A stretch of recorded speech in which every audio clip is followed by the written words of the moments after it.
Bismillahirrahmanirrahim. Perincian rukun-rukun salat. Nah, Rukun yang pertama niat. sebagaimana kita ketahui kemarin, bismillah, alhamdulillah, wassalatu wassalamu ala rasulillah sayyidina Muhammad bin Abdullah, bahwa kita ngulang pelajaran yang kemarin supaya tidak lupa. Kita ketahui bahwa salat ini termasuk nomor berapa? Nomor 2 dari nomor 2. Jadi fikih menjadi berapa? 5. Pertama fikih apa? Yang kedua? Yang ketiga? Yang keempat?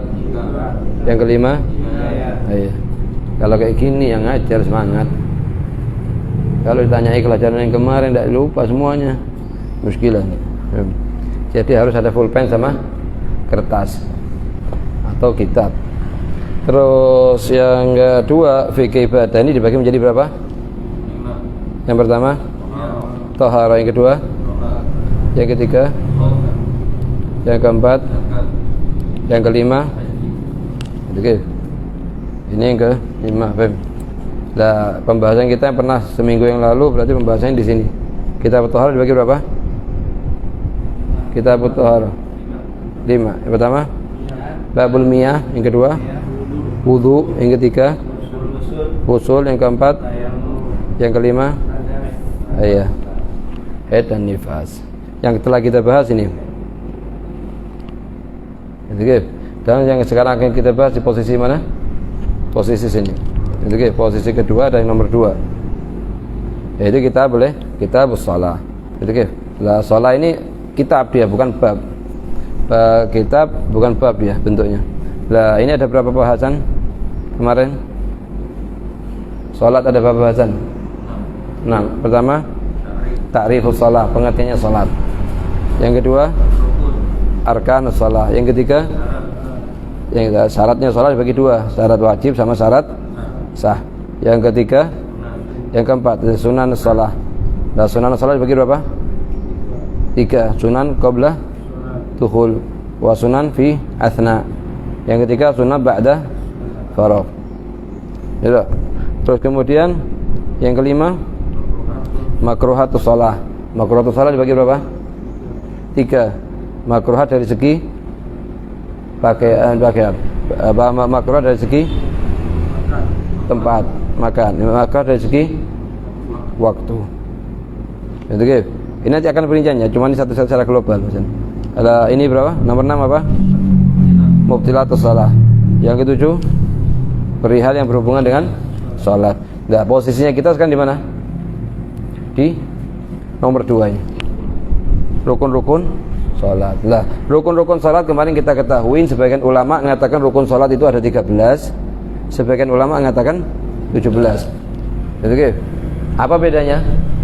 Yang mengatakan 17 itu menjadikan tumakninah di 4 tempat sebagai rukun mustaqil, rukun tersendiri.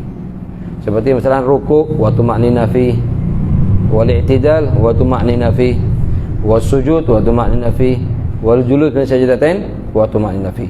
Itu menjadikan rukun mustaqil, makanya jadi 17. Sebagian ulama mengatakan la 13, seperti Imam Nawawi di Minhaj 13, menjadikan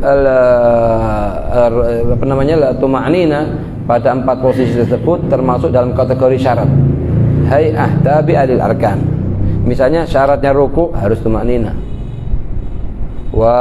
Syaratnya apa? I'tidal harus tuma'nina. Syaratnya sujud harus tuma'nina. Syaratnya julus min syaitan harus tuma'nina. Wal khilaf lafzi. Khilaf ini tidak mengeluarkan masalah fikih apapun ini, hanya perbedaan lafzi. Karena dikatakan syarat harus ada, dikatakan rukun harus ada.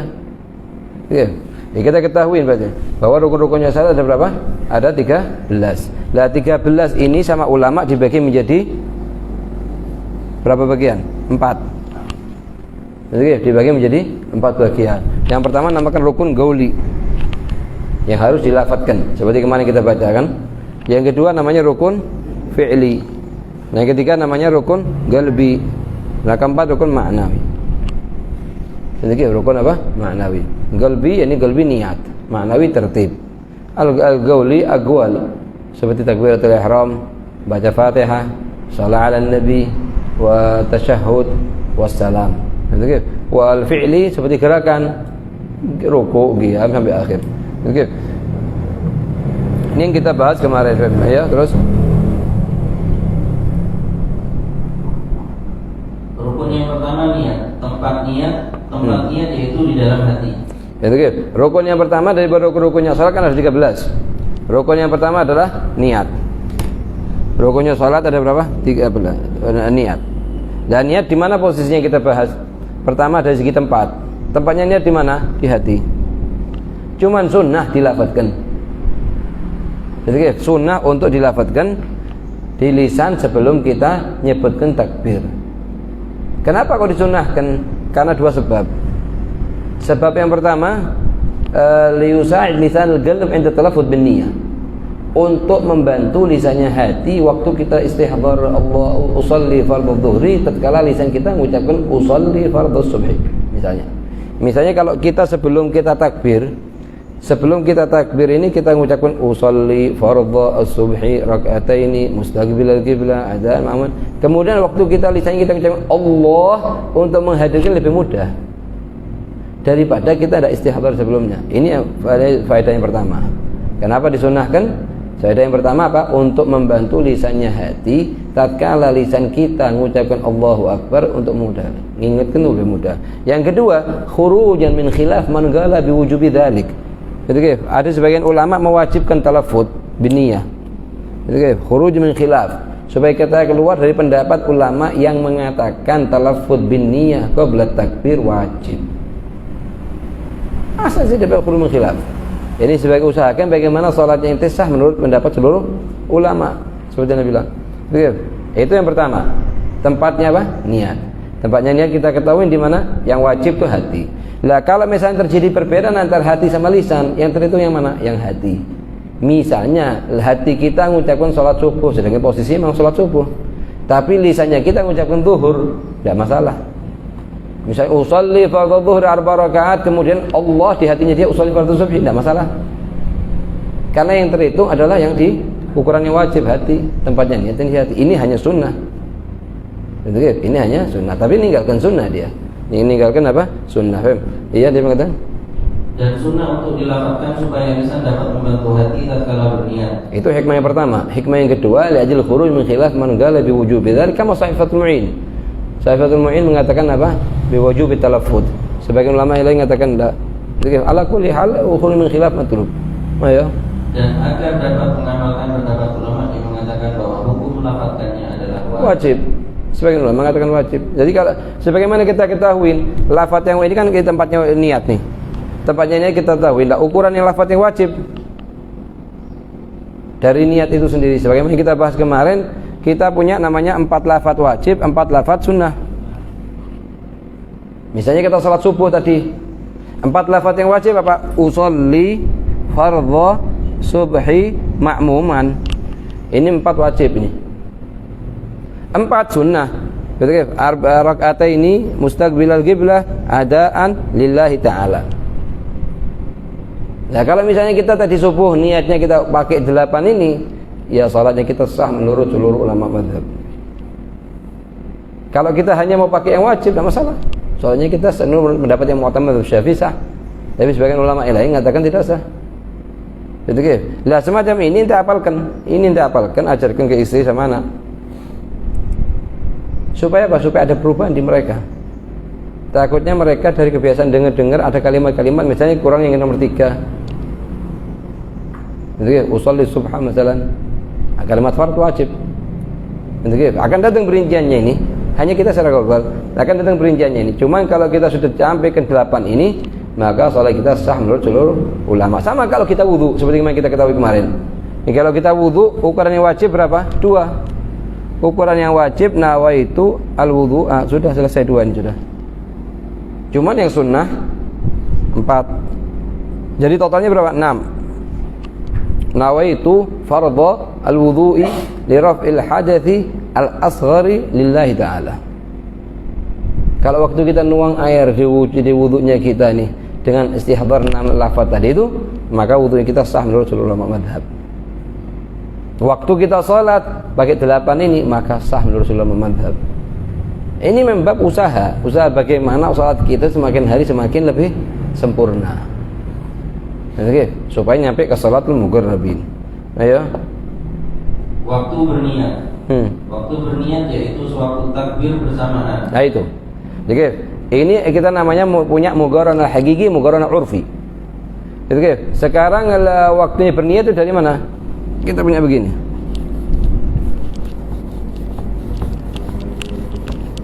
Kita ketahui tadi waktunya niat itu waktu kita mengucapkan Allah apa? Akbar. Dari posisi sini. Ini kita niatkan usolli fardhu subhi rakaat ma'muman rakataini mustaqbilal qiblah adaan lillahi ta'ala. Jadi di hati kita nyebutkan ini, di lisannya kita nyebutkan ini.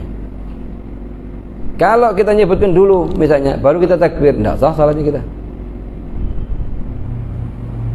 Kalau kita tidak nyebut lagi di hati waktu kita mengucapkan Allahu Akbar, tidak sah salatnya kita. Karena harus berbarengan. Mugoronah. Jadi, kalau misalnya kita nyebut Allahu Akbar baru usolli fardhu subhi, tidak sah juga, batal salatnya kita. Harus berbarengan. Jadi harus apa? Berbarengan. Ini menurut pendapat yang kuat dalam mazhab Imam Syafi'i. Jadi, lo kan sulit sekian kalimat ini dengan cuma sekalimat segini. Tidak sulit. Makanya dianjurkan untuk dilafadzkan di sini. Kalau sudah kita lafadzkan di sini, maka mudah untuk istihdhar di sini. Begitu. Sudah kita lakukan istihdhar lebih mudah lagi. Kenapa? Karena lisannya hati lebih cepat daripada lisan ini. Kadang kita seperti kita salat waktu isyraq. Waktu isyraq kita niat salat 2 rakaat dengan niat usolli sunatul isyraq wal duha wal istikhara wal hifd wal hajah wat taubah di 2 rakaat. Di kalimat Allahu Akbar. Begitu. Dan ini lebih mudah kalau sudah istihdhar sebelumnya kita telah lakukan sebelumnya. Ya. Apabila seseorang berniat sebelum atau sesudah takbir, maka hukum salatnya adalah tidak sah. Tidak sah. Begitu. Karena harus di posisi sini. Kalau di posisi ini niatnya tidak sah. Posisi ini tidak sah, maka di sini yang sah. Jadi harus barengan. Tapi anak dari dulu salatnya anak tidak gini. Untuk yang masa lalu menurut pendapat yang mu'tamad kalau tidak begini harus diqadha. Ada sebagian ulama mengatakan selama inti sudah berdiri ngadep kiblat cukup. Meskipun tidak harus berbarengan. Oke, lah untuk masa lalu kalau tidak mau qadha taklid kepada ulama yang boleh kan. Oke, tapi untuk di kemudian hari jangan diulang lagi. Oke, ya. Hal ini menurut pendapat yang kuat dalam mazhab Imam Syafi'i. Sedangkan menurut pendapat Imam Malik bin Anas, Imam Ahmad bin Hanbal dan Imam Abu Hanifah adalah jika terdapat niat sebelum takbir maka hukum salatnya tetap sah. Inti istihdhar niat. Lain hanya kalau dia mengucapkan usolli fardhu kan dia pikirannya kemana-mana. Lah tidak sah juga. Ini kalamnya Imam Malik, Ahmad, Abu Hanifah. Ini kalau itu sudah mustahdzir niat, cuma tidak pas bareng dengan kalimat Allahu Akbar. Makanya dia bilang untuk masa-masa lalu intilah taklid kepada ulama yang boleh kalau tidak mau qadha. Tapi untuk masa yang akan datang usahakan lurus.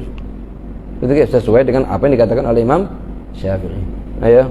Dalil berniat. Dalil berniat adalah firman Allah, "Wa ma umiru illa liya'budullaha mukhlishina lahu-d-din."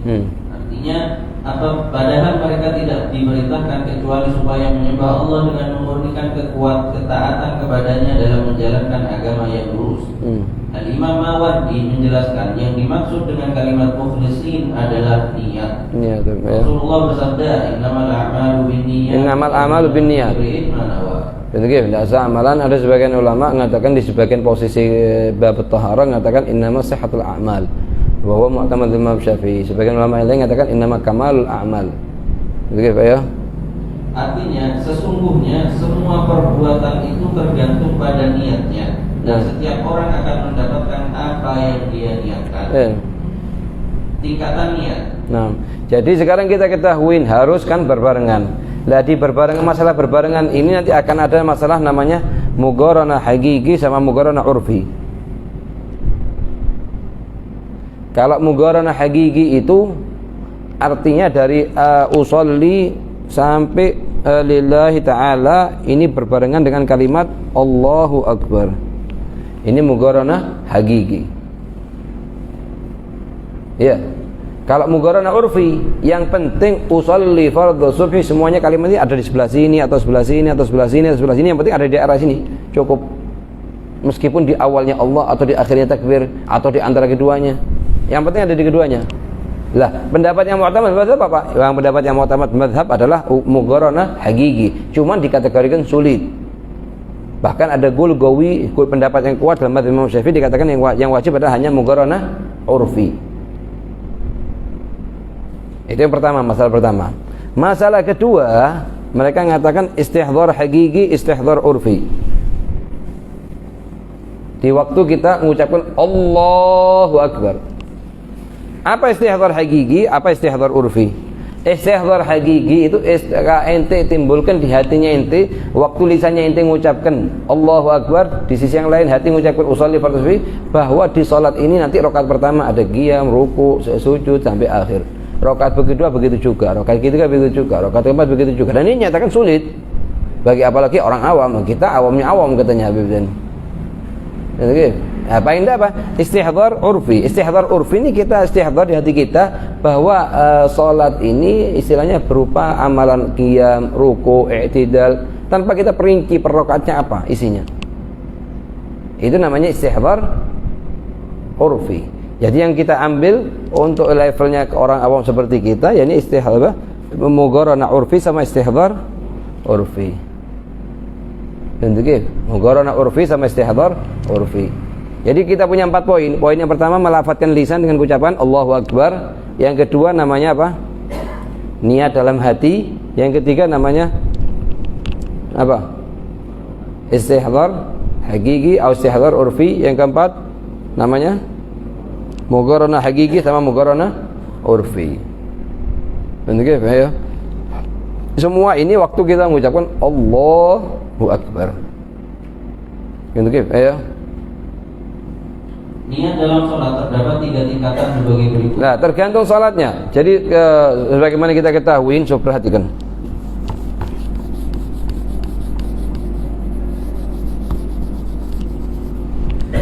Perhatikan, sholat itu kan dibagi 2.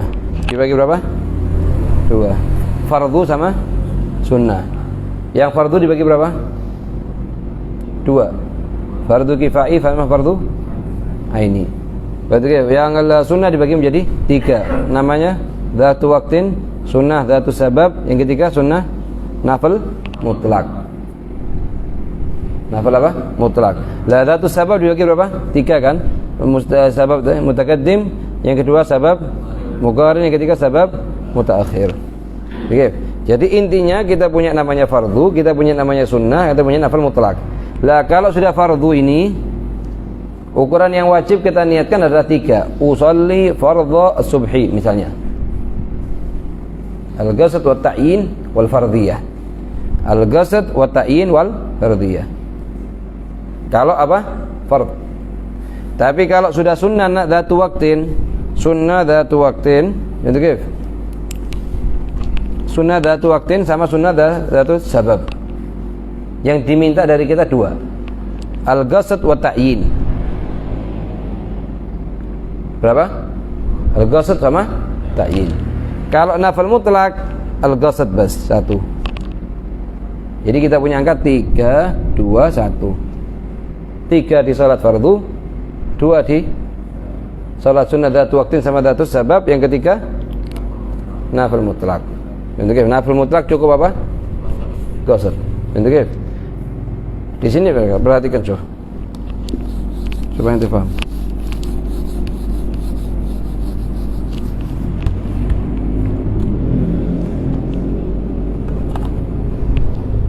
Jadi kita punya namanya fardu, punya namanya sunnah dzatu waqtin dzatu sabab, yang ketiga namanya nafil mutlak. Kalau sebagaimana kita ketahui tadi, perhatikan. Kita punya namanya di sholat fardu ini wajib 3 kan? Apa? Al-qasd usolli, wa ta'yin adz-dzuhur aw al-'asr. Yang ketiga fardhon atau juga fardhu dzuhri.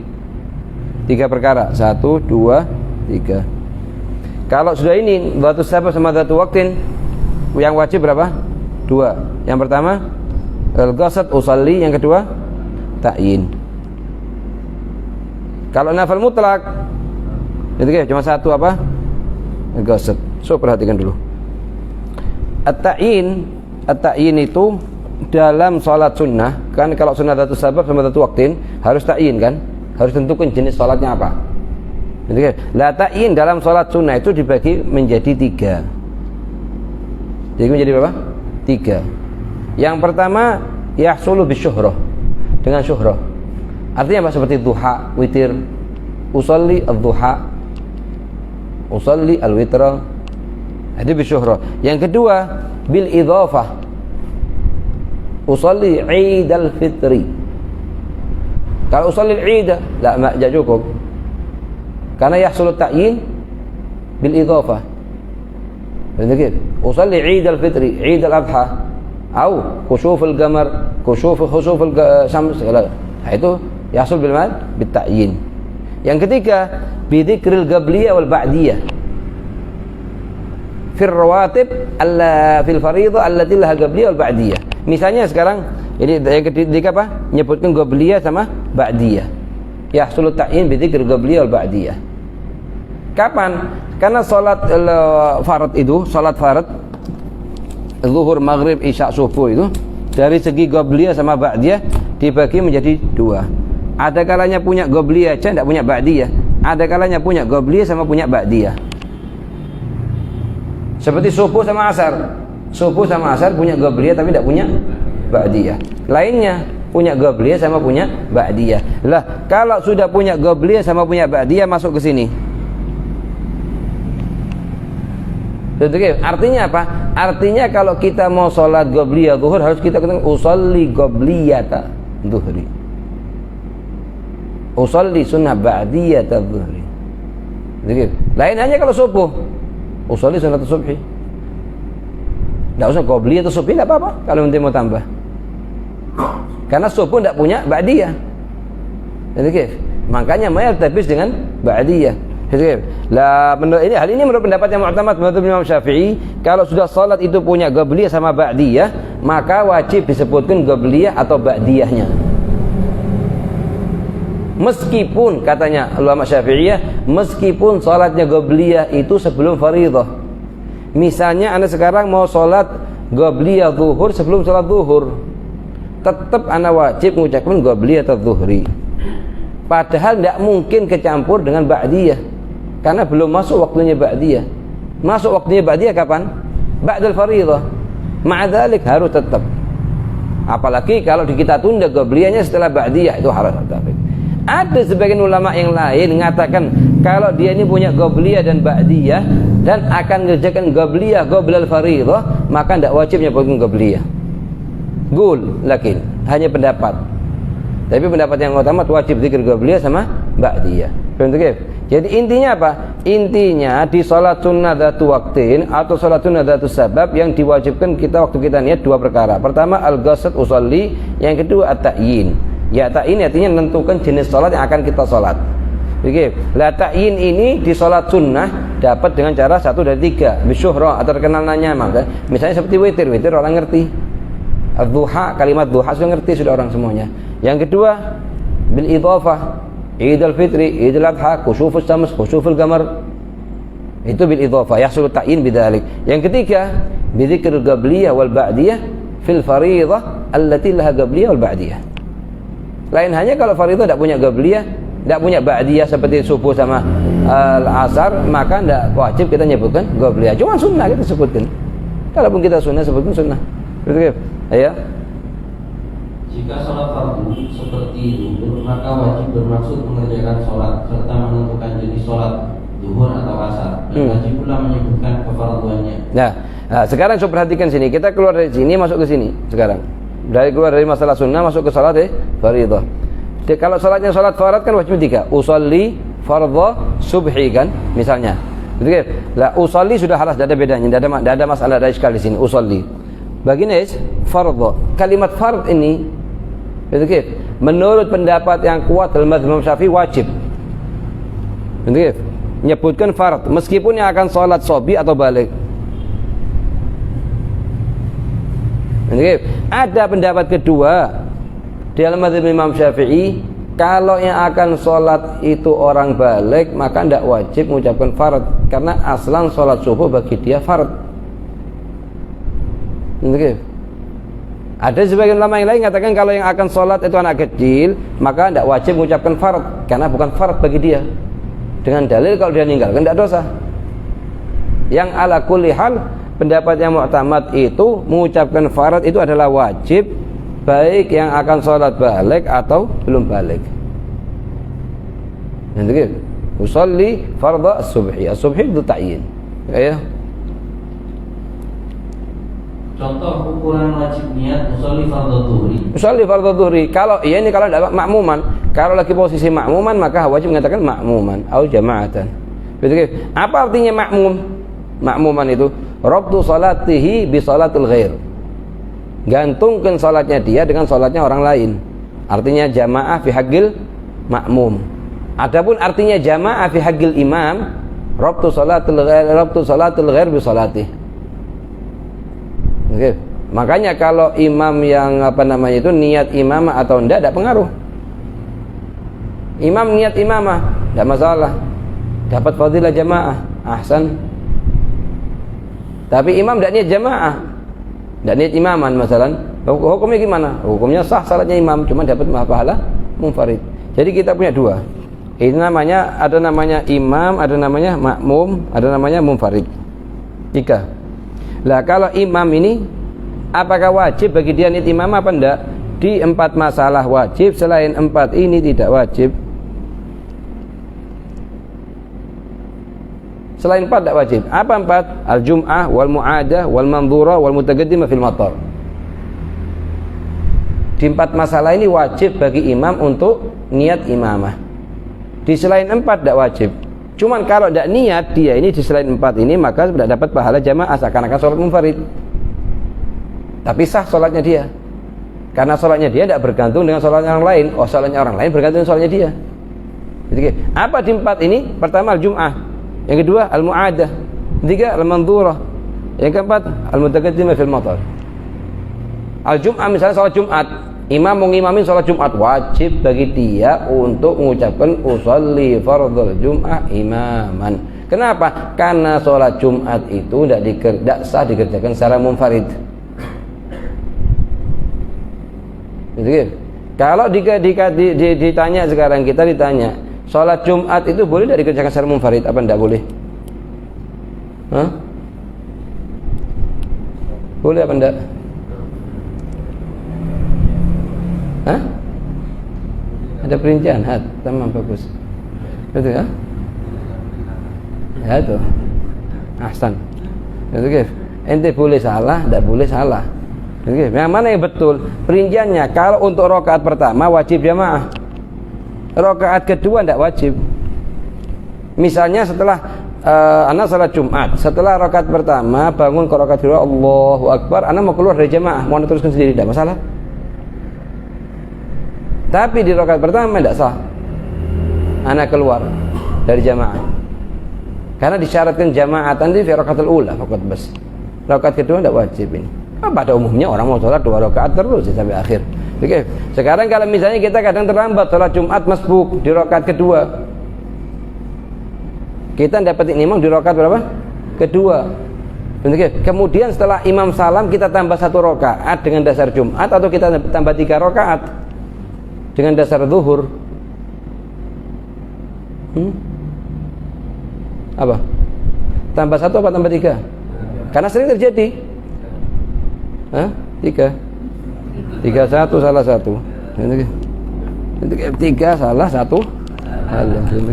Kita lihat ente nututnya di mana. Kalau ana masuk ke rakaat kedua di posisinya setelah ruku, ada kalanya qabla ruku, rakaat kedua, ada kalanya ba'da ruku.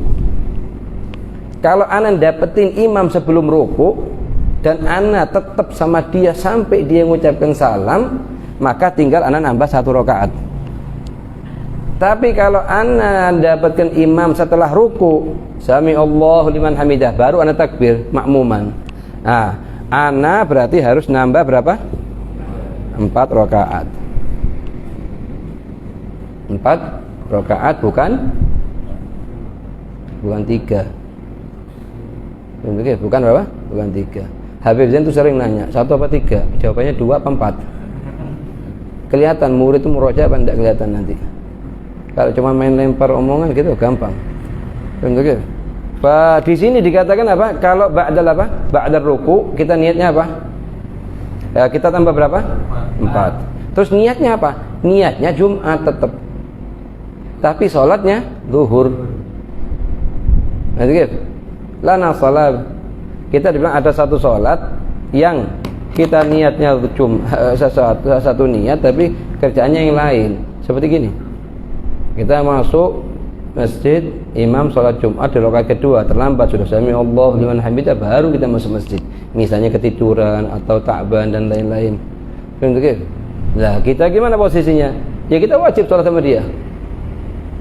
Niatnya tetap Jumat, tapi sholatnya 4 rakaat. Begitu ya? Suara keras. Suara keras atau apa jangan? Lah, sirran. Suara tidak dikeraskan karena sudah termasuk zuhur dia qadha. Ya. Artinya aku niat sholat fardu zuhur. Sedangkan menambah kalimat 4 rakaat pada waktunya dan ada 4 rakaat misalnya. Ini kan kewajibannya 3 perkara nih. Kalau sholatnya sholat apa? Fardu, maka kewajibannya 3 perkara. Al-ghasl wa ta'yin wal fardhiyah. Cuman di sini dikatakan sunnah nambah jumlah rakaat 4. Sunnah nambah lillahi ta'ala, sunnah nambah ma'muman, sunnah nambah apa? Nambah mustaqbilal qiblah. Sunnah nambah lillahi ta'ala. Betul? 4 tambah. Tambahnya 4 ini. Ya. Kalau kita buat sebagian ulama mengatakan sunnah nambah hari. Jadi kalau kita usolli subuh misalnya, fardhu subhi ma'muman, ini kan wajib nih. Sebagian ulama 4 lagi sunnah, muttafaq alaih 4. Rakaataini mustaqbilal qiblah adaan lillahi ta'ala. Ini sunnah kan? Sebagian ulama nambahin katanya sunnah ditambah hari, yaumul khamis, yaumul jum'ah. Tapi pendapat yang muktamad enggak. Sampai ada satu orang di Madinah di masjid namanya Masjid Bin Ladin yang bangun masjid. Akhirnya ini murid mengatakan usolli fardhu, agak dikeraskan suaranya, sampingnya dengar. Usolli fardhu subhi ma'muman, dia bilang wajibnya dulu. Kemudian rakaataini mustaqbilal qiblah adaan lillahi ta'ala yaumul khamis. Hari Kamis waktu itu. Akhirnya sama sebelahnya tambahin aja Masjid Bin Ladin kapan. Di Masjid Bin Ladin supaya pas 10 sudah kalian. Betul. Ini lah enggak perlu kalau masalah sudah dikatakan fuqaha lemah jangan dipakai untuk mewakili pendapat yang lemah. Betul. Cukup 4 wajib, 4 sunnah khalas ini. Jangan ditambahin lagi ya. Sekali. Sedangkan menambah kalimat 4 rakaat pada waktunya dan karena Allah hukumnya adalah sunnah. Contoh usolli fardhu. Kenapa sunnah? Khurujan min khilaf man qala bi wujubi dzalik. Ada setiap 4 poin yang dikatakan sunnah itu ada yang mengatakan wajib. Dari ulama Syafi'iyah. Jadi supaya inti salatnya inti sah menurut mazhab 4 wajib, 4 sunnah inti kerjakan khalas ini. Enggak usah tambahin gol-gol yang lain, enggak usah. Betul ya? Usolli fardhu dhuhri 4 rakaat mustaqbilal qiblah adaan lillahi ta'ala. Artinya aku niat salat fardu zuhur 4 rakaat menghadap kiblat pada waktunya karena Allah Subhanahu wa taala. 2. Jika salat sunnah yang mempunyai waktu yang khusus. Nah, seperti waktu yang khusus, seperti apa? Duha. Punya waktu yang khusus. Duha kan maksudnya setelah naiknya matahari seukuran 16 derajat, 16 menit, kemudian waktunya duha sampai kapan? Sampai zuhur. Sebelum adzan zuhur 5 menit kita salat duha. Ada apa qadha? Ada. Karena keluarnya duha itu dengan masuknya waktu zuhur, ya. Itu punya waktu yang khusus atau ya? Atau sholat sunnah yang dikerjakan karena sebab yang khusus. Sebab yang khusus, datu sebab. Begitu ya? Seperti sholat sunnah gerhana matahari, gerhana bulan, ya. Maka wajib bermaksud mengerjakan sholat dan menentukan jenis sholat. Jenis yang bermaksud usolli. Begitu. Menentukan jenis sholat itu begitu, imma bil idhafah atau bil syuhrah atau bi dzikr qabliyah fil fariidhah allati qabliyah ba'diyah. Begitu ya? Ukuran wajib niatnya usolli duha. Usolli duha kalau syuhrah ini. Begitu ya? Kan menambah kalimat sunnah 2 rakaat karena Allah maka hukumnya adalah sunnah. Sunnah. Kalau tidak mau nambah ada masalah usolli duha Allah akbar sah. Cuma nanti kasih segala sesuatu yang sempurna untuk pribadinya ente. Kalau ada orang baru masuk Islam atau orang masih kesulitan masih baru belajar dan lain-lain kasih yang ringan. Begitu. Untuk pribadinya itu jangan dikasih yang ringan. Tapi untuk pribadi orang lain yassiru lah. Tu'assiru. Faham tu kaifa ya? Usolli sunat duha rakaataini mustaqbilal qiblati adaan lillahi ta'ala. Nah. 3. Jika sholat sunnah mutlak. Nafal mutlak. Nafal mutlak ini beda dengan nafal dzatus sabab dan dzatu waqtin di beberapa masalah. Di antaranya nafal mutlak ini cukup dengan usolli al-qasd. Bi khilaf dzatus sabab dan waqtin harus al-qasd wa ta'yin. Yang kedua, salat nafal mutlak ini diharamkan setelah salat subuh sama setelah salat asar. Nafal mutlak. Lain hanya dzatu waqtin boleh. Dzatu sabab ada perinciannya. Kalau dzatu sabab mutaakhir sama kayak nafal mutlak. Jadi yang diharamkan setelah salat subuh itu ada berapa? Ada 2 jenis salat bas. Salat nafal mutlak sama dzatu sabab mutaakhir ini yang diharamkan di setelah salat subuh sebelum isyraq dan setelah salat asar sebelum ghurub. Ini 2 jenis salat. Tapi kalau dzatu sabab mutaqarin atau dzatu sabab mutaqaddim atau dzatu waqtin boleh dikerjakan setelah salat subuh tidak masalah. Cuma ini menurut pendapat yang kuat Imam Syafi'i, pendapat yang kuat dalam mazhab Imam Syafi'i. Tapi kalau mau pakai pendapatnya Imam Ahmad bin Hanbal semuanya haram. Makanya sebagian ulama Sa'ad Ba'alawi lebih mengutamakan kalau kita tidak sempat sholat qobliyah sebelum sholat subuh, kita tidak sholat kecuali setelah isyraq. Kenapa? Khuruj min khilaf Imam Ahmad bin Hanbal yang mengatakan sholat sunnah setelah sholat subuh haram mutlaqan meskipun dzatu waqtin atau dzatu sabab. Gitu. Ya, ada sebagian ulama itu pendapat yang kuat Syafi'i tidak. Sunnah kita dianjurkan setelah sholat langsung sholat lagi. Sholat sunnah supaya dapat jadi ada. Kalau kita sholat sunnah qabliyah setelah sholat subuh sebelum isyraq ada, tapi setelah isyraq jadi qadha. Paham ya? Itu perbedaan yang kedua. Nafal mutlak berbeda dengan dzatu sabab sama dzatu waqtin di beberapa masalah. Masalah yang pertama apa?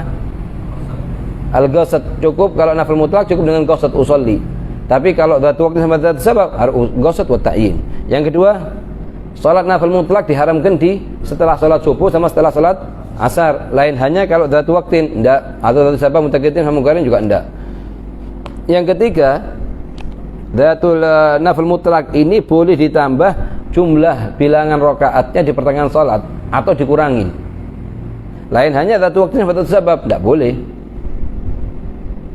Dzatu waqtin sama dzatu sabab enggak boleh. Misalnya sekarang ana salat usolli 20 rakaat. Allahu akbar. Kemudian setelah selesai 20 rakaat kok ana masih ada semangat untuk nambah. Sebelum ana salam, ana tambah niat akan nambah misalnya 10 rakaat. Halas bangun tambah rakaat ke-21 sampai 30. Atau misalnya ana dari pertama niat usolli 100 rakaat. Kemudian setelah 30 atau 40 ngerasa capek. Kita duduk tasyahud terus kita ngerasa cukup, baca tasyahud salam.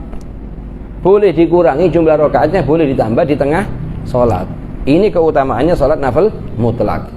Tapi kalau dzatu waqtin dan dzatu sabab tidak bisa kita tambah kita kurangi. Kita soalnya niat salat duha 4 rakaat, kita mau kurangi jadi 2 tidak bisa. Oke. Yang keempat, kalau kita misalnya salat fardhu kemudian secara munfarid, kemudian ada jamaah di belakangnya kita tidak bisa nyampe ke dia kecuali dengan keluar dari salat, maka kita rubah salat kita ke nafil mutlak. Salat fardhu yang zuhur tadi itu kita rubah ke nafil mutlak, kita kemudian cukup dengan 1 atau 2 rakaat, salam, kemudian kita pindah posisi salat jamaah dengan mereka zuhurnya. Tidak bisa kita rubah ke nafil dzatu waqtin atau dzatu sabab. Yang keempat, kalau salat sunnah ini nafil mutlak ini sama salat sunnah dzatu waqtin sunnah diqadha kalau keterlambat. Kalau kita misalnya tidak sempat, misalnya kita dzatu waqtin misalnya duha, kita tidak sempat salat sampai adzan asar, baru ingat anak belum salat duha, qadha tidak masalah. Begitu juga nafil mutlak bisa diqadha. Lain hanya kalau dzatu sabab. Dzatu sabab tidak bisa diqadha. Makanya katanya sahabil irsyad, wa tuqdha dzatu waqtin wa 'adatin la sababin.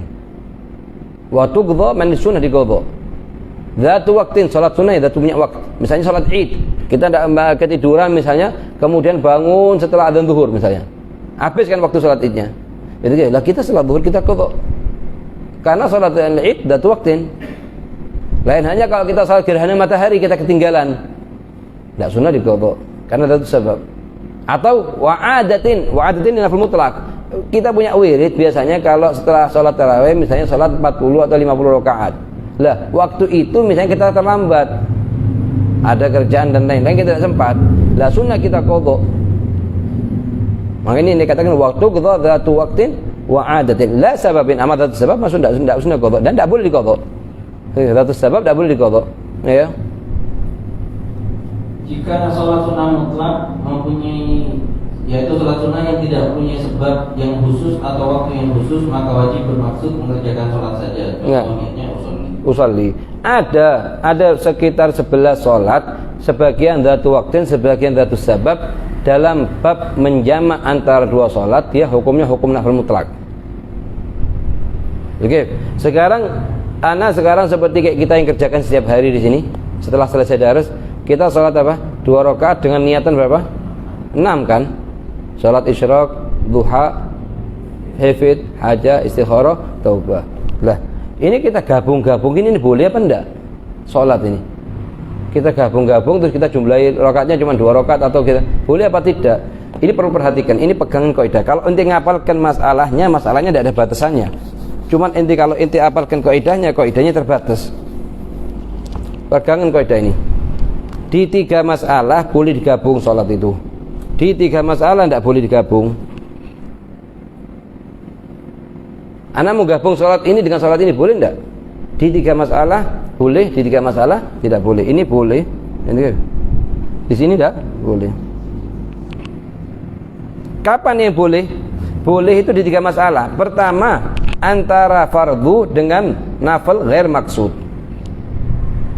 Antara fardu dengan nafil ghair maksud. So perhatikan sebelum mana masuk sini. Kalau fuqaha mengatakan nafil maksud itu artinya dzatu waktin sama dzatu sabab. Kalau fuqaha mengatakan nafil ghair maksud artinya nafil mutlak. Atau sholat dzatu waktin dzatu sabab tapi hukumnya hukum nafil mutlak. Itu di kalimat ghair maksud.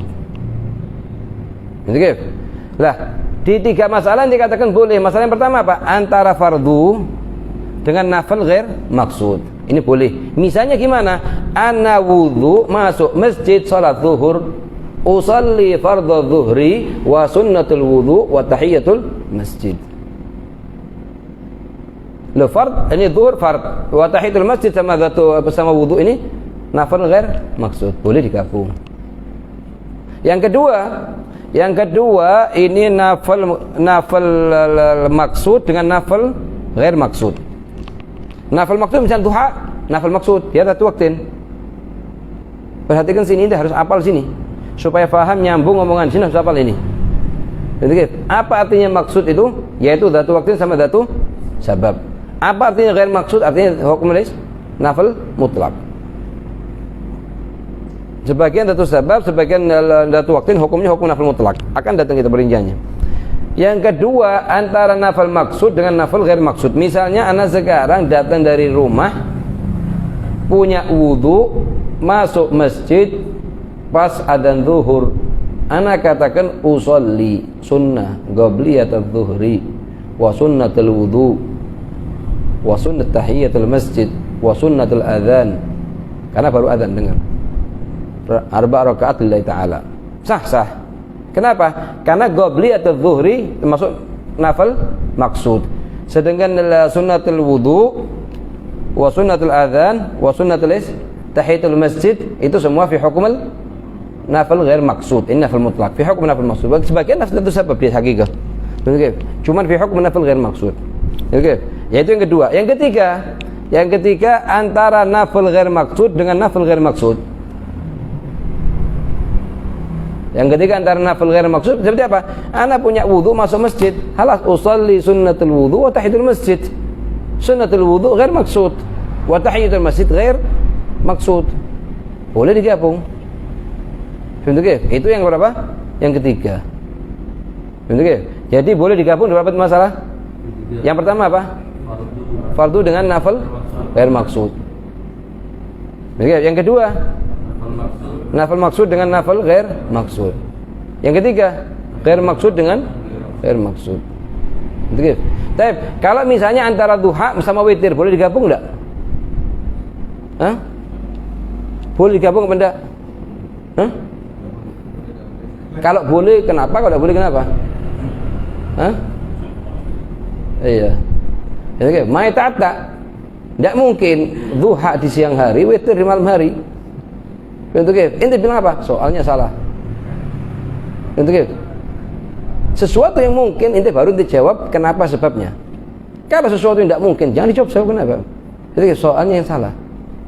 Sama kayak Hafizan suruh nanya kali, boleh tidak digabung sama duha? Katakan tidak boleh Habib karena gini, ini boleh karena gini. Nanti perhatikan dulu masalahnya, kapan duha itu, di kapan waktunya, witir kapan di waktunya. Nanti baru sebenarnya sama kayak kalau nyentuh kemaluannya bagian belakang sini tidak batal kan, tapi kalau pakai dalam sini batal. Nah kalau misalnya kencing makan gini batal enggak? Nanti sebagian mengatakan enggak, karena kan tidak batal. Itu kencing itu. Nanti ya. Kalau dikasih soal, perhatikan dulu soalnya betul apa enggak. Kalau sudah betul, perhatikan dulu ilahnya apa, sebabnya kenapa, baru dikasih jawabannya.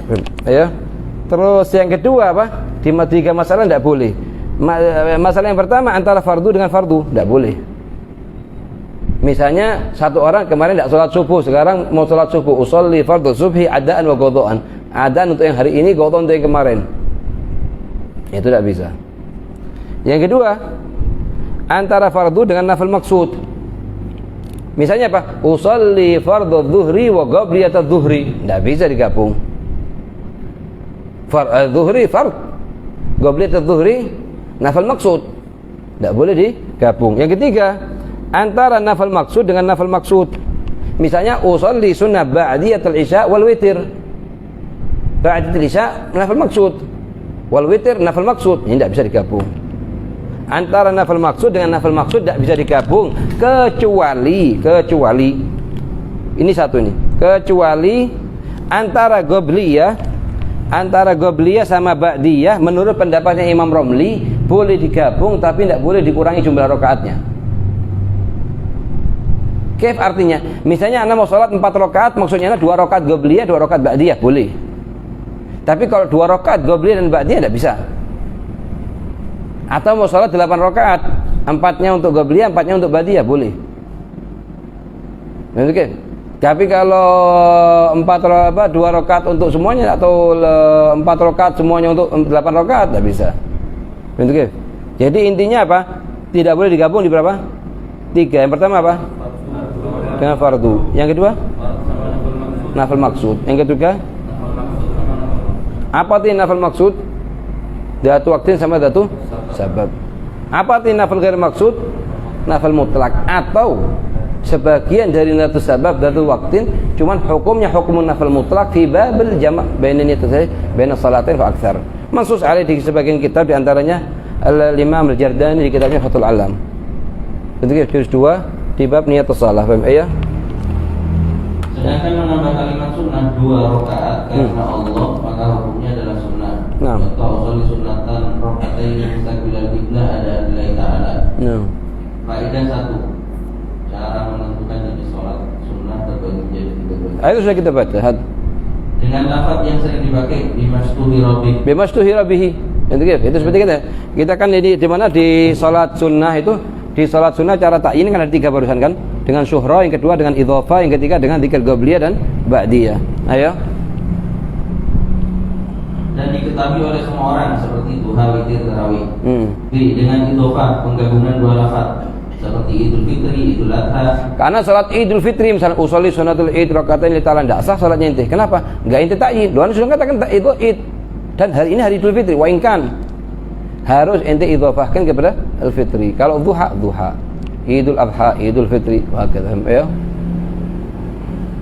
Penggabungan 2 lafaz seperti Idul Fitri, Idul Adha, Kusuful Qamar dan Kusuful Qamar dan Kusuful Syams. Nah. C. Dengan menyebutkan qobliyah atau ba'diyah. Jadi qobliyah atau ba'diyah pada sholat sunnah rawatib yang memiliki sholat sunnah qobliyah dan ba'diyah, yaitu sholat fardu zuhur, maghrib dan isya. Zuhur punya qobliyah sama ba'diyah. Wah, Jumat sama. Jumat persis zuhur. Sunnah 4 rakaat sebelum Jumat dan sunnah 4 rakaat setelah Jumat. Begitu. Kalau ente mau sholat 4 ini, kalau tidak mau ya paling tidak ya 2-2. Begitu ya. Tapi usahakan itu rawatib, apalagi di bulan Ramadan jangan ditinggalkan ini. 2 rakaat sebelum zuhur, 4 rakaat sebelum 2 rakaat sebelum subuh, 4 rakaat sebelum zuhur, 2 rakaat sebelum subuh, 4 rakaat sebelum zuhur, 4 rakaat setelah zuhur, 4 rakaat sebelum asar, 2 rakaat sebelum maghrib, 2 rakaat setelah maghrib, 2 rakaat sebelum isya, 2 rakaat setelah isya. Totalnya berapa? 22 rakaat. Itu usahakan di bulan Ramadan jangan ditinggalkan. Kalau bisa setahun penuh. seumur hidup. Ini anggapan nih, ente anggap ya, untuk bagi salik tariqil akhirah ba'ala sama murid atau talibul ilm, 3 salat yang ditinggalkan, qabliyah sama ba'diyah, yang kedua witir, yang ketiga duha. Itu paling minimnya ini. Kalau mau ditambah tasbih atau meskipun seminggu sekali ahsan, apalagi di bulan Ramadan. Untuk semampunya ini. Ya. Cuman yang 3 ini jadi anggapan sudah wajib bagi diri ente sendiri. Jadi anggap sudah wajib. Karena untuk nutupi kekurangannya fardhonya kita. Kita kalau mau jujur-jujuran begitu takbir Allahu Akbar semuanya datang. Pikiran mau ke sana, sana. Full. Walidat syaitaniyah. Begitu assalamualaikum warahmatullahi wabarakatuh, tidak ada sedikit pun. Setiap hari. Lah itu kalau masih kita jaga 22 ini insyaallah nutupin lah sedikit-sedikit gitu loh. Istilahnya kalau kita punya mobil ditempelin sana, tempelin sebelah sini, tempelin. Tapi alhasan daripada ditempelin. Gitu. Ahsan daripada tidak ada tempelnya sama sekali. Kalau kita modelnya mau sholatul arifin billah, tidak usah pakai goblin, tidak apa-apa. Ya. Lain halnya dengan sholat fardu subuh dan sholat fardu asar, maka hanya memiliki sholat sunnah qobliyah. Iya. Oleh karena itu tidak wajib untuk niat qobliyah. Ya. Faedah 2. Bas. ربنا انفعنا بما علمتنا رب علمنا الذي جئنا وفقه وقرابات لنا مع أهل كنت وذكر رب وفقنا ووفقهم لما تذي قولا وفعلا كرما وارزق الكل حلالا دائما وأخل أتقياء علماء نحظى بالخير ونكفى كل ربنا وأصلح لنا كل الشؤون وأقر بالرضا منك واقضي عنا ربنا كل قبل أن تأتينا واغفر أستر أنت أكرم من ستر وصلاة الله تغشى المصطفى من إلى الحق وكفى بكتاب فيه للناس الشفاء وعلى الآل الكرام الشرفاء وعلى الصحب البصابه ربهم اهدنا بهداك واجعلنا ممن يسارع في رضاك ولا تولنا وليا سواك ولا تجعلنا أمرك وعصاك وحسبنا الله ونعم الوكيل ولا حول ولا قوة إلا بالله العلي العظيم صلى الله على سيدنا محمد وعلى آله وصحبه وسلم بالله رب العالمين في كل لحظة أبدا عدد خلقه وزنة عرشه ومداد كلماته الفاتحة إلى الحبيب رسول جميع الأنبياء والأولياء والأصفياء ثم إلى جميع ثبت رسول جميع سادتنا علوي خصوصا لروح الإمام الشافعي وجميع من خوف الشافعي وجميع علماء الأمة المحمدية القراء المحدثين وأولياء الكون أجمعين ثم إلى روح صاحب الحضر والمقام سيدنا الإمام العارف بالله الحبيب عبد الله بن عمر بن أحمد الشيخ وقرب بن سالم بن طلحة بن درش وقرب بن سالم الوالد بن عبد الله بن شيبة بن عبد الله أمي عبد القادر بن عبد الله طه بن عبد الله علي بن عبد الله علي بن عبد الله أمين بن عبد الله عمر بن سالم بن عمر وأولاد الجميع ثم إلى روح والدينا والديكم وأمواتنا وأمواتكم وأموات المسلمين نسأل الله إجابتهم أن الله يتغشهم بالرحمة والمغفرة يجعل قبرهم روضة من رياض الجنة وأن الله يحفظ مشايخنا الحبيب زين بن صفي الحي عمر بن حفيد أبو بكر المشهور عمر الجيلاني وجميع شيخنا في الدين أن الله يحفظهم ويرعاهم وأن الله يحفظهم بالبقاء ويقيمون عليهم بالبقاء والصحة والعافية وكمال العافية وطول العمر والنفع والانتفاع